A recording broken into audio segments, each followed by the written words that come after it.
હાલ કુંભ મેળાને લઈને એક દુઃખદ સમાચાર સામે આવી રહ્યા છે। બુધવારે પ્રયાગરાજ મહાકુંભ મેળામાં મૌની અમાવસ્યાના દિવસે થયેલી નાસભાગની ઘટના હજુ શમી પણ ન થઈ કે ગુરુવારે મેળાની બહાર બનેલા ટેન્ટ સિટીમાં ભીષણ આગ લાગી ગઈ હતી।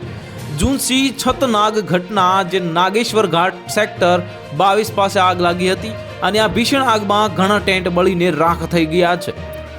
ફાયર બ્રિગેડ ઘટના સ્થળે પહોંચી ગઈ હતી અને કોઈક રીતે આગ પર કાબુ મેળવ્યો હતો અને આ ઘટનામાં કોઈ જાનહાનિના અહેવાલ નથી। ગુરુવારે બપોરે મહાકુંભમાં ફરી એકવાર ભીષણ આગ લાગી હતી। આના કારણે 1 ડઝનથી વધુ ટેન્ટ બળી ગયા હોવાના અહેવાલ છે અને આ વખતે છતનાગ ઘાટના જે નાગેશ્વર ઘાટ સેક્ટર 22 પાસેથી જે ટેન્ટ સિટીમાં આગ લાગી હતી। આ છતનાગ પાસે ઝુંસી તરફ મેળાના કિનારે છે અને એક ખાનગી કંપની દ્વારા સ્થાપિત વૈદિક ટેન્ટ સિટીમાં આગ લાગી છે અને હજુ સુધી કોઈ જાનહાનિના સમાચાર નથી। જણાવી દઈએ કે અગાઉ 19 જાન્યુઆરીએ ગોરખપુરના ગીતા પ્રેસ કેમ્પમાં આગ લાગી ગઈ હતી અને ત્યારબાદ 150થી વધુ કોટેજ બળીને રાખ થઈ ગયા હતા અને સેક્ટર 19માં શાસ્ત્રી બ્રિજ પાસે ગીતા પ્રેસ કેમ્પ સ્થાપવામાં આવ્યો હતો।